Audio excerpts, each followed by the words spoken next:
चलिए देखिए कितना तारीख है यार? 27 दिसंबर सन 2022। देखिए हम लोग इससे पहले जो टॉपिक पढ़े थे वो था गुप्ता पीरियड, मतलब गुप्त वंश, गुप्त काल। गुप्त काल में क्या देखे तो समझो, गुप्त वंश की स्थापना किसने किया? श्रीगुप्त ने। ठीक है, श्रीगुप्त के बाद उसका लड़का हुआ घटोत्कच। सुनो, घटोत्कच के बाद आया चंद्रगुप्त प्रथम, चंद्रगुप्त प्रथम के बाद आया समुद्रगुप्त, समुद्रगुप्त के बाद आया चंद्रगुप्त द्वितीय विक्रमादित्य। फिर इसके बाद और गुप्त शासक आए जिसका बहुत ज्यादा महत्व नहीं है। फिर कुमारगुप्त आए, फिर इसके बाद स्कंदगुप्त, फिर एक लोग और आए उनका नाम था बुद्धगुप्त। बुद्धगुप्त गुप्त साम्राज्य के अंतिम शासक थे। बात समझो, किसका किसका नाम लिए हम? श्रीगुप्त, घटोत्कच, चंद्रगुप्त प्रथम, समुद्रगुप्त, चंद्रगुप्त द्वितीय विक्रमादित्य, फिर इसके बाद कुमारगुप्त, स्कंदगुप्त, बुद्धगुप्त। बुद्धगुप्त जो थे अंतिम शासक थे। बुद्धगुप्त के ही सामंत थे कई लोग, जिसमें से एक व्यक्ति का नाम है पुष्यभूति। ठीक है, जब गुप्त साम्राज्य कमजोर पड़ा तो उसमें जो सामंत थे, सामंत मजबूत हो गए। ठीक है, आए बात समझ नहीं? विक्रम नाम जो है ना, साथ में विक्रमादित्य आ रहा है, चंद्रगुप्त द्वितीय विक्रमादित्य। ठीक है, देखो जब वो कमजोर हुए तो इसके जो सामंत थे, ध्यान से सुनो, सामंत मजबूत हो गए तो उसमें कुछ नए नए राज्यों का उदय हुआ, जिसमें से मैं आज जो पढ़ाऊंगा पुष्यभूति वंश पढ़ाऊंगा, जिसमें से प्रमुख है पुष्यभूति वंश। पुष्यभूति वंश में, पुष्यभूति वंश का संस्थापक पुष्यभूति एक व्यक्ति है, पुष्यभूति उसका नाम है। पुष्यभूति वंश में प्रमुख राजा हुए प्रभाकर वर्धन। प्रभाकर वर्धन की पत्नी का नाम था यशोमती। इन दोनों से 3 पुत्र हुए, 2 पुत्र 1 पुत्री। एक का नाम था राजवर्धन, दूसरे का नाम था हर्षवर्धन और पुत्री का नाम था राजश्री। कृपया ध्यान सुनो, बात समझे? प्रभाकर वर्धन की पत्नी यशोमती, इन दोनों के 2 पुत्र 1 पुत्री। कौन कौन? राजवर्धन, हर्षवर्धन और राजश्री। राजश्री की शादी हुई गृहवर्मा के साथ। गृहवर्मा की हत्या कर दिया देवगुप्त ने। उसका बदला लेने के लिए राजवर्धन ने हत्या कर दिया इसका, जो राजश्री के जो पति था, क्या नाम था उसका? गृहवर्मा। राजश्री को बंदी बना लिया था। राजश्री कौन है? राजवर्धन की बहन है। उसकी बहन को बंदी बना लिए थे, इसलिए उसने उसकी हत्या कर दिया गृहवर्मन की। गृहवर्मन का दोस्त था शशांक। शशांक ने छल किया इसके साथ, राजवर्धन के साथ, और राजवर्धन की हत्या कर दिया। राजवर्धन का छोटा भाई था हर्षवर्धन, 16 साल का था। हर्षवर्धन ने अपने भाई की बदला लेने के लिए उसने क्या किया? शशांक के पूरे साम्राज्य को ही जीत लिया, उसको पराजित कर उसकी हत्या कर दी। बात समझे नहीं? इतनी कहानी समझ आई? यही है पुष्यभूति वंश। हम ज्यादा से ज्यादा हर्षवर्धन के विषय में पढ़ेंगे, यही हर्षवर्धन का समय है। देखो 606 से 647 तक इनका शासन काल रहा है। तुम लोग क्या समस्या है? हर्षवर्धन का समय कब तक है? 606 से 647 शासन काल, तो 647 तक। यहाँ पर पुष्यभूति वंश की बात हम करने जा रहे हैं। ठीक है, चैप्टर 10 क्लास 6। देखिए ये है, यहाँ पर पूरी बात मैंने आपको बताया। गुप्त वंश के पतन के बाद कौन कौन आया? देखो मैत्रक, मौखरी, देखो ऊपर मैत्रक है, मौखरी है, पुष्यभूति है, परवर्ती गुप्त है, गौड़ है, गौड़ क्षेत्र है। वहां पर प्रमुख शासक कौन था? ये शशांक था। ठीक है, इसमें से प्रमुख हमको क्या पढ़ना है? पुष्यभूति वंश को पढ़ना है। पुष्यभूति वंश सबसे बड़ा साम्राज्य स्थापित हुआ। पुष्पभूति वंश का संस्थापक पुष्पभूति स्वयं था, ये मैंने आपको बताया अभी, पूरा लेक्चर में बताया, ठीक है। इसकी जो राजधानी थी थानेश्वर थी, थानेश्वर। प्रभाकर वर्धन इस वंश की स्वतंत्रता का जन्मदाता था। प्रभाकर वर्धन, देखो प्रभाकर वर्धन ये प्रथम प्रभावशाली शासक था। इसने परम भट्टारक और महाराजा धीराज की उपाधि ग्रहण किया था। कौन? प्रभाकर वर्धन परम भट्टारक और महाराजा धीराज की उपाधि से ये सम्मानित किया गया, स्वयं इसका उपाधि लिया था। इतनी बात तो भाई देखो, थोड़ा इसका भी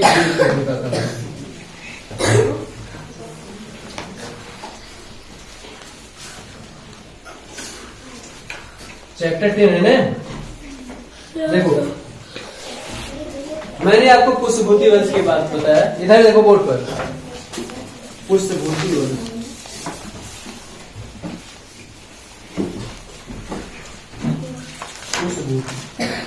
पुष्पभूति वंश का संस्थापक कौन है? पुष्पभूति है, ठीक है। पुष्पभूति में सबसे प्रमुख शासक हुआ प्रभाकर वर्धन।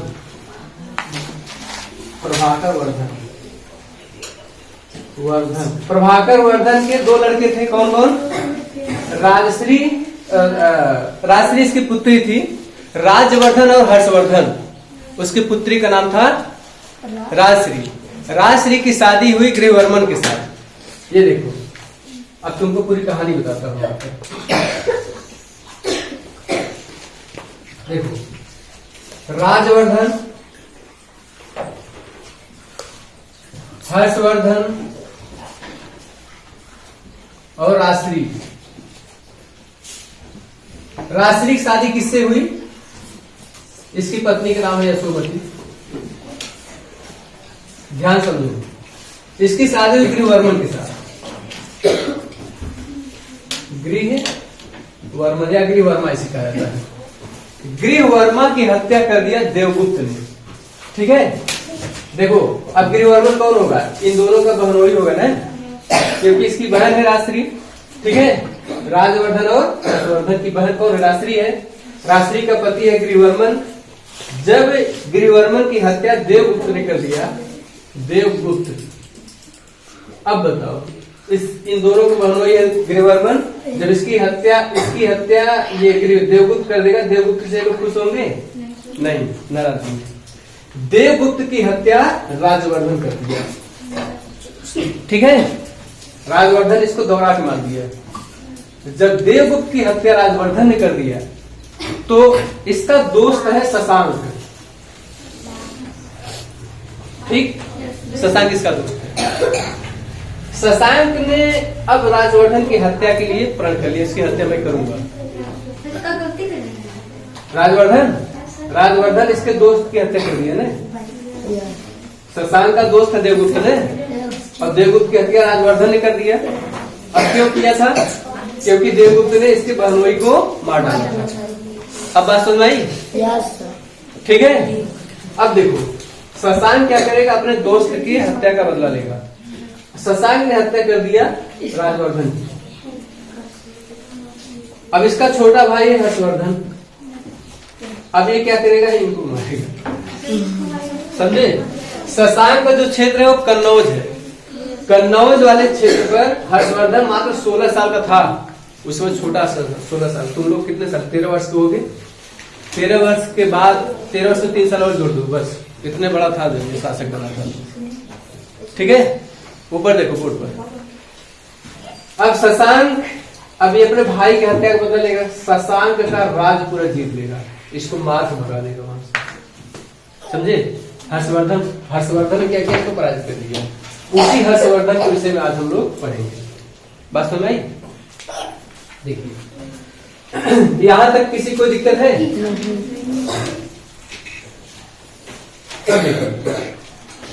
ये देखो 16 वर्ष की अवस्था में आप लिखा तो है। हर्षवर्धन 16 वर्ष की अवस्था में थानेश्वर की गद्दी पर बैठा। शिलादित्य के नाम, हर्षवर्धन को शिलादित्य के नाम से भी जाना जाता है। कहीं कहीं शिलादित्य नाम का वर्णन है इसके लिए। शिलादित्य, शिला मतलब चट्टान होता है। इसने शशांक को पराजित करके कन्नौज पर अधिकार कर लिया, यही मैंने बता दिया आपको, ठीक है। और उसने अपनी राजधानी कन्नौज को ही बना लिया। हर्ष तथा अब देखिए इतनी बात समझ में आ गई होगी तो आगे बढ़ाएं। Yes sir. देखिए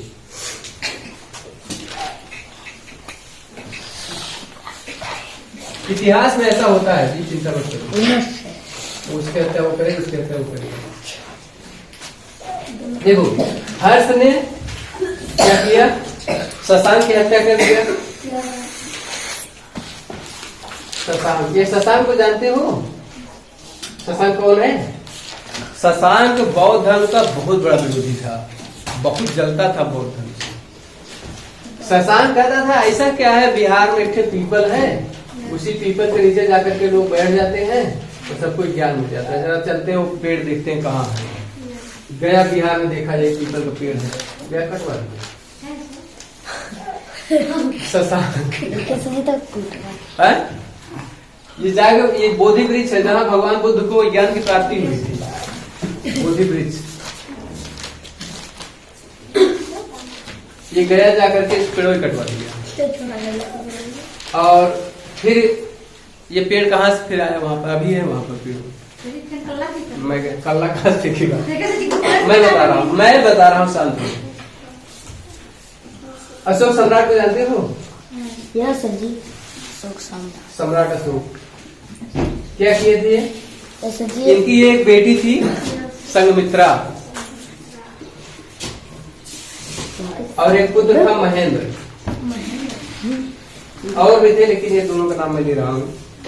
ये अपने बेटे और बेटी को भेजा था बौद्ध धर्म के प्रचार प्रसार करने के लिए, ठीक है। ये लोग इसी वृक्ष को लेकर के गए थे श्रीलंका। श्रीलंका इसी वृक्ष के टहनी को लगा के आए थे और वो पेड़ वहां पर था, ठीक है। जब शशांक ने कटवा दिया तो उसके बाद दूसरे शासक ने लाकर के फिर वहां से श्रीलंका से लाकर फिर लगाया। हाँ, इसी पेड़ का अंश है ना, यहाँ से वहां लगाया गया था, शशांक कटवा दिया, फिर वहां से लेकर के फिर यहाँ लगा दिया। अभी पेड़ है वहां पर, जाके देखना, बोधि वृक्ष है। मैं गया हूँ, आप लोग जाकर देख लेना। गया में है, बिहार के गया जिला है, ठीक है।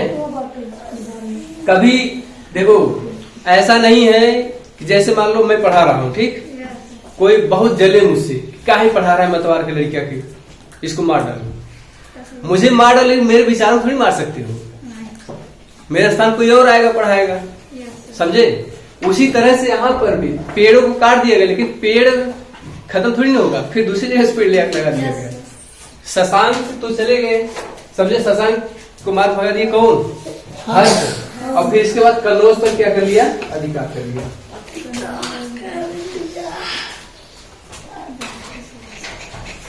अब देखिए एक्चुअली जो हर्ष था, हर्ष के जो पूर्वज थे वो शैव धर्म को मानते थे, भगवान शिव के उपासक थे, ठीक। लेकिन एक व्यक्ति आया चीन से, उसका नाम था वेनसांग।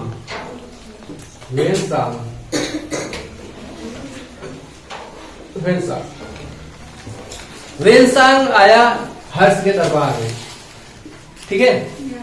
वेनसांग घूमते हुए आया और देखा कि भारत की जो संस्कृति है, मतलब वर्णन जो किया है, बहुत ही अच्छी संस्कृति है। और इसने बताया बौद्ध धर्म के विषय में हर्ष वेनसांग के संपर्क में आकर के बौद्ध धर्म स्वीकार कर लिया। बौद्ध धर्म, ठीक। आए बस समझ नहीं, वेनसांग कौन है, दिखाई तुमको? वेनसांग है ये, ठीक है। हाँ यही वेनसांग है। छा है, छाता, ठीक है। देखिए अब समझिए, यहाँ पर मैंने पूरा लिखा है, देखो। हर्ष पहले शिव के उपासक थे, फिर इसके बाद वेनसांग से मिलने के बाद वो बौद्ध बन गया, यही बात मैंने आपको बताया। अब देखिए हर्ष के समय में, ध्यान सुनो, हर्ष के समय में क्या हुआ? हर्ष के समय नालंदा महाविहार महायान बौद्ध धर्म का प्रमुख। नालंदा कहाँ है जानते हो? नालंदा बिहार में है, एक यूनिवर्सिटी थी, ठीक है। यह महायान बौद्ध धर्म की, बौद्ध धर्म की दो शाखाएं थी ना, महायान और हीनयान। तो महायान बौद्ध धर्म, का प्रमुख केंद्र बन गया। कौन? नालंदा महाविहार। फिर इसके बाद देखो, हर्ष के समय में प्रयाग में जो है, प्रयाग इलाहाबाद में प्रत्येक 5वें वर्ष मेला लगता था, बहुत बड़ा मेला लगता था। ठीक है, देखो हर्ष के समय में प्रत्येक 5वें वर्ष एक समारोह आयोजित किया जाता था प्रयाग में, जिसे महामोक्ष परिषद कहते थे। महामोक्ष परिषद। ठीक है, 6वां मेला जब लगा तो खुद ये हर्ष गया था उस मेले में, खूब दान करता था, हर साल जाकर दान करता था। उस मेले में इसने सब कुछ दान कर दिया। एक पंडित जी आए, कहे कि राजन मुझको कुछ दीजिए खाने के लिए। उस समय हर्ष के पास कुछ नहीं बचा था। हर्ष ने अपना कपड़ा उतारा और सब कुछ उनको दे दिया, पूरा दान कर दिया अपना। ये देखो हर साल जाता था यहाँ पर दान कर, यहाँ पर पूरे चित्र है। देखो हर्ष ने सभी धर्म विद्वानों, पुरोहितों, किसानों, व्यवसाय को दान के लिए आमंत्रित किया। इधर देखो, कृपया मेरी इस छोटी सी भेंट को स्वीकार करें। अब जो लोग जिसको दान देते थे वो लोग आशीर्वाद देते हैं ना, ईश्वर करे आपके ऊपर कृपा बनी रहे। ठीक, दूधो नहाओ पूतो फलो ना, यही आशीर्वाद देते हैं। हर्ष ने गरीबों को भी आमंत्रित किया। देखिए अंत में एक पुरोहित बचा, वही पंडित जी बचे। कृपया माफ करें, मेरे पास अब कुछ भी नहीं है। कौन कह रहा है? हर्ष कह रहे हैं अब हमारे पास कुछ भी नहीं बचा है सिवाय मेरे कपड़ों के। ठीक, इस प्रकार प्रत्येक 5वें वर्ष अपनी देखिए संपत्ति को विद्वानों, पुरोहितों तथा गरीबों में बांट देते थे। पूरा कपड़ा वपड़ा सब निकाल दे दिए उनको। जाइए, हाँ वही है। अब देखो वही खाली लौछा हो जाए। ठीक है, अब ये कौन है? कौन ये कह रहा है? जानते हो, ये वेनसांग लिखा है। वेनसांग अपने किताब में CU की उसकी बुक है, उसी में लिखा है। बात समझे कि नहीं? मेरी बात समझो ध्यान से। इतने बड़े बड़े दानी राजा, भारतवर्ष के नाम ऐसे ही फेमस नहीं है। भारतवर्ष के नाम फेमस होने के पीछे कारण ये है, इतने बड़े बड़े दानी राजा थे जिनकी वजह से भारत का नाम युगों युगों तक बना रहा, इतिहास के पन्नों पर अमर है। बुद्ध को जानते ही हो। बुद्ध बहुत बड़े राजा के घराने से थे, लेकिन उन्होंने पूरा राजपाट छोड़ दिया, संन्यास ग्रहण कर लिया और लोगों को मुक्ति का मार्ग बताने लगे, अच्छी शिक्षा देने लगे। वो भी राजा बन गए होते, क्या दिक्कत था बताओ? आज लेकिन भारत को एक बुद्ध के देश के नाम से जाना जा रहा है। अभी मोदी जी कहे हमको युद्ध नहीं बुद्ध चाहिए, मतलब हम युद्ध नहीं चाहते, हमको शांति चाहिए। बुद्ध ने शांति का पाठ पढ़ाया था। ठीक है, अब देखो यहाँ देखो, बाण भट्ट, ये सब बातें आपको समझ में आ गई होंगी।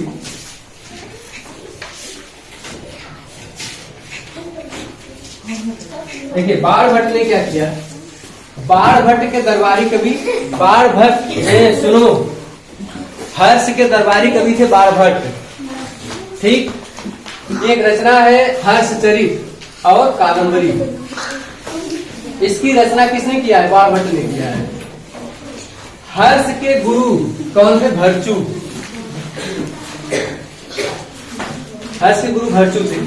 देखिए प्रियदर्शिका, रत्नावली, नागानंद, ये 3 रचनाएं हैं। ध्यान से देखो, प्रियदर्शिका, रत्नावली और नागानंद, ये 3 रचनाएं ऐसी है जिसने हर्ष ने स्वयं किया है। आई बात समझ में नहीं?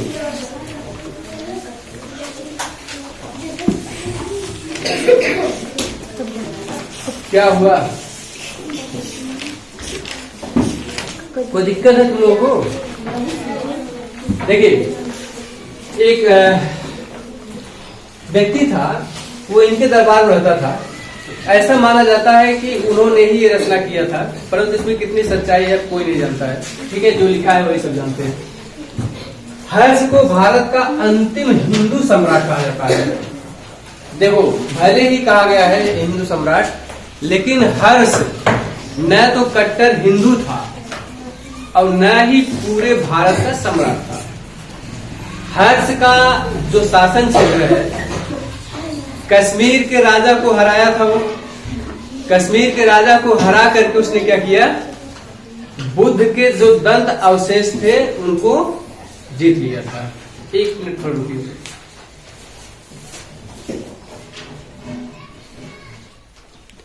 देखिए हर्ष, मैंने बताया हर्ष ने तो पूरे भारत पर शासन किया था, ठीक है। देखिए ये वाला क्षेत्र है, ये पूरा भारत है। उस समय का भारत कुछ अलग टाइप का था। यहां तक ये जो कश्मीर वाला बेल्ट है, कश्मीर के राजा को हर्ष ने पराजित किया, और जो बुद्ध के दंत अवशेष थे, बुद्ध के दंत अवशेष, उसको क्या किया, जीत करके कन्नौज लेकर आया, कन्नौज में स्थापित कराया। कन्नौज फेमस है, जो इत्र नहीं लगाया जाता है शरीर पर, इत्र का निर्माण कन्नौज में ही होता है। देखिए हर्ष के साम्राज्य, उस समय जो हर्ष का शासन काल था, हर्ष के अधीनस्थ शासक महाराज या महासामंत कहे जाते थे। हर्ष के मंत्रिपरिषद के मंत्री को मंत्री, सचिव या अमात्य कहलाते थे। ये गलत लिखा है, मैं आपको बता रहा हूँ। देखिए हर्ष के जो मंत्री होते थे, हर्ष के मंत्रिपरिषद, मंत्री होंगे ना, मंत्रिपरिषद में मंत्री होते थे। इस मंत्री को सचिव कहा जाता था, हाँ, या अमात्य, ठीक है, सचिव या अमात्य कहा जाता था। हर्ष के जो प्रांतों का विभाजन था, भुक्तियों में था। भुक्ति पहले केंद्र हो गया, केंद्र नीचे भुक्ति होती थी, भुक्ति कहा जाता था। प्रत्येक भुक्ति का शासक राजस्थानी कहलाता था। इसका जो शासक होता था वो राजस्थानी, या इसको ऊपरी भी कहते थे, राजस्थानी या ऊपरी, या इसी को राष्ट्रीय कहा जाता था, राष्ट्रिक या राष्ट्रीय। आए बात समझ में? देखिए भुक्ति का जो विभाजन है, भुक्ति हो गया, भुक्ति के नीचे जिला होता था, जिला में ही विषय होता था, विषय के प्रमुख विषयपति होते थे, ठीक है। देखो विषय, अरे ऐसे गांव का मुखिया प्रधान होता है ना, वैसे जिले के अंदर विषय था, विषय के प्रमुख विषयपति कहलाते थे। एक हो गया इसके यहाँ पर विषयपति, विषयपति होते थे।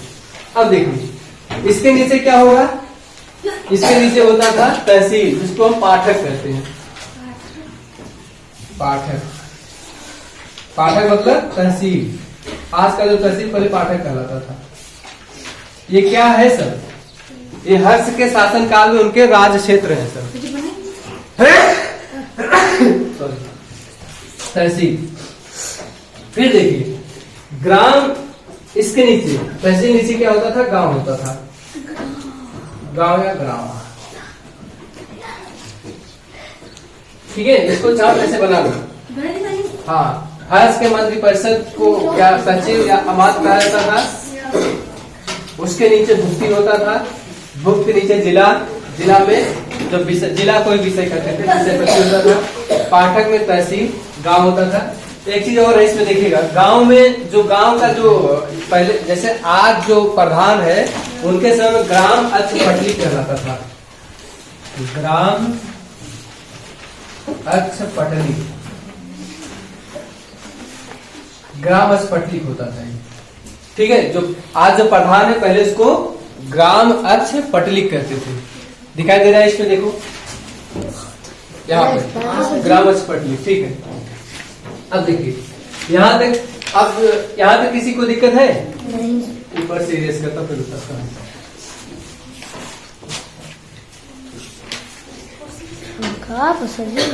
गाँव माने का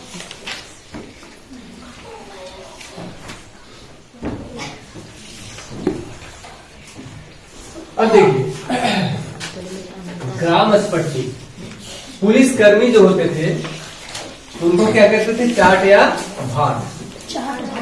देखिए पुलिस कर्मी जो साला है, पुलिस कर्मी सब लोग घूमते हैं, पुलिस क्या कहलाएंगे, चाट या वाह। अबे नहीं जाओ सारे में तो 500 रुपए ले लेते हैं, 1000 ले लेंगे चट्टू बट्टू। ठीक, इनका जो अधिकारी होता था उसको दंड पासिक करते थे। पुलिस के अधिकारी को क्या कहलाएंगे? पुलिस के अधिकारी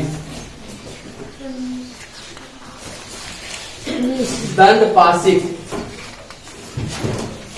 या इसको दांडिक भी कहते थे। दंड पासिक या दांडिक, ठीक है, या दांडिक पुलिस का अधिकारी। ठीक, अब देखिए अब जो इनकी सेना थी, हर्ष के सेना का विभाजन देखो कैसे था। हर्ष के सेना का विभाजन,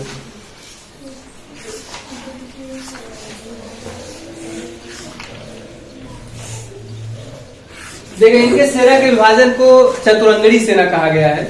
चतुरंगड़ी सेना लोग जानते हो, हाथी से हो, घोड़े से हो, पैदल भी हो और कैसा हो, और स्वयं राजा भी। चतुरंगड़ी सेना होती थी। देखो सेना का विभाजन, जो अश्व सेना के अधिकारी होते थे उनको बृहदेश्वर, जो घोड़े से चलते थे, घोड़े के सेना के अधिकारी बृहदेश्वर। ठीक है, बृहदेश्वर कौन होता था? जो घोड़े वाली सेना होती थी उसका एक मुखिया होगा ना, घोड़े के सेना का मुखिया, अश्व सेना मुखिया कहते हैं घोड़े के सेना को।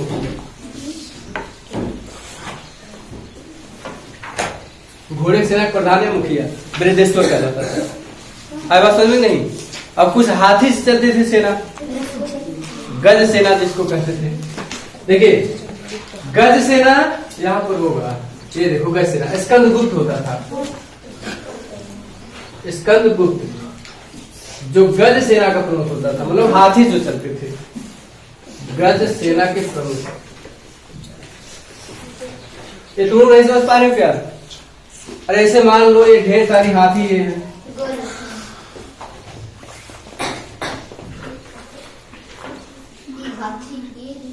बनी हाथी,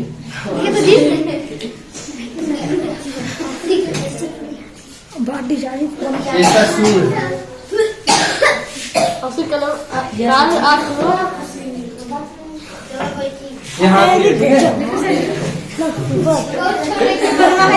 ऐसे कान है यहाँ पर, ऐसे है बड़ा सा। ठीक है, देखो ये बहुत ढेर सारी हाथियां होंगी, इसमें से एक प्रमुख मतलब एक प्रमुख सेनापति होगा। बहुत सारी हाथियां हैं, उनके ऊपर जो सैनिक बैठे हुए हैं, इसके आगे एक प्रमुख होगा मुखिया, उसको स्कंदगुप्त कहते थे। इसके ऊपर मुखिया मतलब प्रधान। ठीक है, फिर इसके बाद बलाधिकृत नहीं हो चलेगा। ठीक है, बलाधिकृत जो होते थे पैदल सेना, जो सेना पैदल होती थी, ये देखो यहाँ पर है, बलाधिकृत पैदल सेना का अधिकारी होता था। इसने क्या किया, हर्ष ने क्या किया, जो नाप तौल के लिए है उसके लिए एक यंत्र बनाया था, इसका नाम था तुला यंत्र। सॉरी, नाप तौल नहीं, सिंचाई के लिए तुला यंत्र बनवाया था। अरे जैसे पंपू सेट नहीं होता है, वही पंपू सेट को उस समय तुला यंत्र कहते थे। यहाँ तक किसी कोई दिक्कत है? हर्ष के समय में देखो, हर्ष के समय में जो मथुरा था, मथुरा जानते हो ना, ये पश्चिम में है। मथुरा सूती वस्त्र का प्रमुख केंद्र हुआ करता था। सूती वस्त्र आपको बहुत ज्यादा मिलता है। देखिए हर्ष के प्रांतीय शासक के लिए लोकपाल शब्द आया। लोकपाल जाते हैं, ये बना ली नहीं, लोकपाल। लोकपाल जो होता था उस समय स्थानीय सेना का जो प्रमुख होता था उसको लोकपाल कहते थे। अब भी लोकपाल बहुत फेमस है इस समय। ऊपर देखो बोर्ड पर, कन्नौज के त्रिपक्षी संघर्ष देखो ध्यान से। ऊपर से इसको हटाओगे तो बताओगे त्रिपक्षी संघर्ष, इसको हटाओगे तो बताओगे।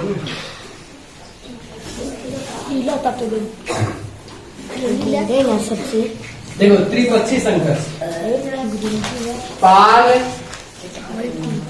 प्रतिहार और राजपूत।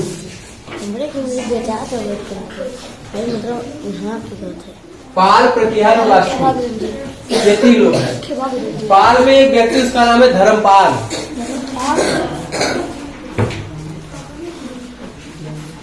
प्रतिहार में इसी को गुर्जर प्रतिहार कहते हैं, गुर्जर प्रतिहार।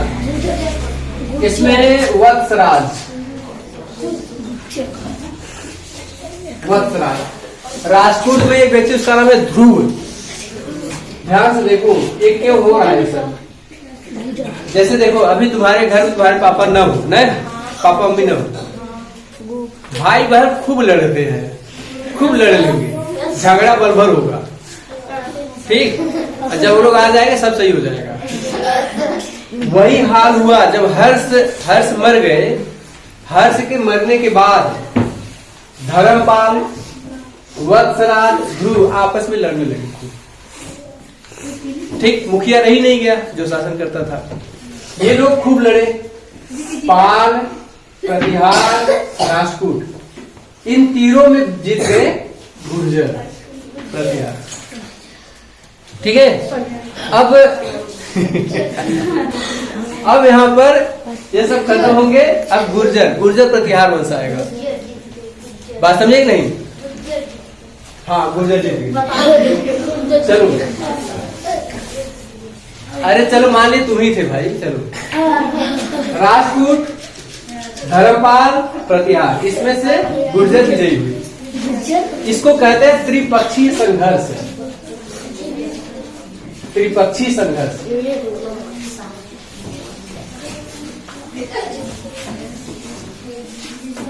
त्रिपक्षीय संघर्ष आएगा समझ में?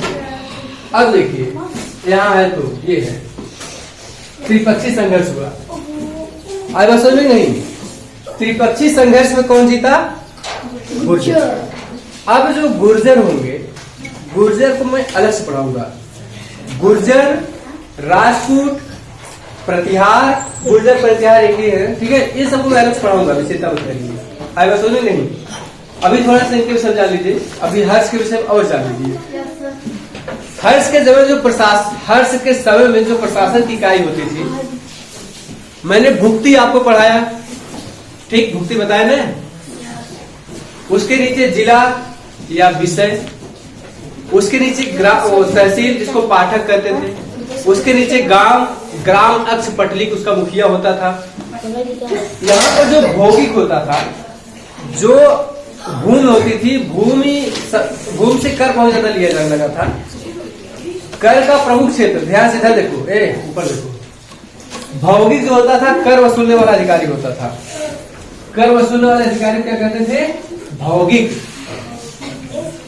पुष्टपाल, ये जमीन का रखवारा करने वाला था। जो जमीन, ये खेती बाड़ी है, ये जमीन आप लोग थोड़ी ना है, सरकार की है सब। अगर कोई कहता है हमारे पास 300 बीघा जमीन, 400 बीघा जमीन, ये सब गलत है। सब सरकार की, जब चाहेगी तब ले लेगी। जैसे मैं अभी रजिस्ट्री करवा लूं खेत में, वो मेरा थोड़ी ना होगा, भले ही मैं इसको ले लूंगा, लेकिन वो सरकार का होगा। सरकार जब चाहे तो ले सकती है। आपका कुछ नहीं है। बात समझेंगे? नहीं। तो जमीन का हिसाब किताब रखने वाला पुष्टपाल कहलाता था। अभी लेखपाल नहीं होता है, तुम्हारे खेत आकर के आता है, वैसे होता है। देखिए, हर्ष के अनुसार जो मंत्रिपरिषद होता था, ध्यान से देखो। भंडी जो होता था, एक प्रधान सचिव होता था। सिंहनाद प्रधान सेनापति होता था। भंडी प्रधान सेनापति, सिंहनाद प्रधान सेनापति होता था। कुंतल जो अश्व सेना, मतलब घोड़े सेना वाला जो होता था प्रधान, उसको कुंतल कहते थे। स्कंदगुप्त, ये जो हाथी वाली सेना प्रमुख है, आपको बनाए में ये देखो स्कंदगुप्त। यदि बात समझ आई? अब देखिए, ये बात हो गई हर्ष के समय में। अब जरा हर्ष की अगर हम कल्पना करें, यहाँ पर हर्ष के कोई पुत्र नहीं थे। हर्ष के मरने पर उसका कोई उत्तराधिकारी नहीं बना। जब कोई नहीं था तो जो छोटे छोटे राज्य रजवाड़े थे आपस में लड़ने लगे। उससे मैंने आपको त्रिपक्षीय संघर्ष बताया। गुर्जर प्रतिहार, ठीक एक ही है। फिर इसके बाद पाल वंश है और राजपूत है। राजपूत भी बहुत ताकतवर है, मत समझिए।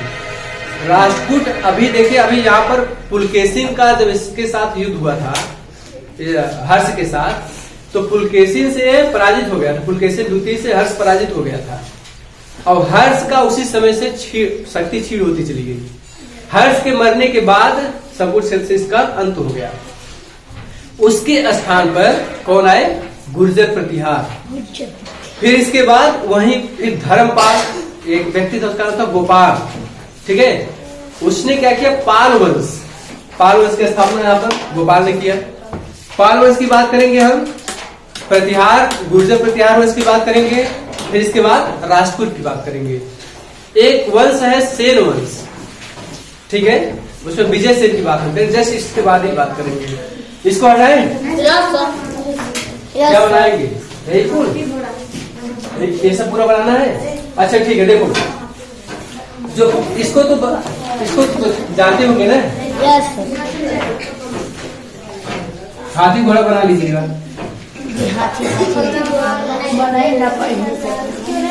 हाँ देखो,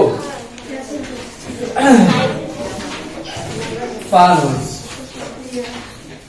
पाल वंश में सबसे पहले मैंने आपको बताया गोपाल। इसको बनाएंगे आप लोग? इसको बनाने चलो, ये आप बताते हैं। कौन चिल्ला रहा है? देखो गोपाल, सबसे पहले पाल वंश में कौन आएगा? देखो ये लोग बौद्ध धर्म के अनुयायी थे। इनका जो शासन प्रशासन था बंगाल में था, ठीक है, पाल वंश की।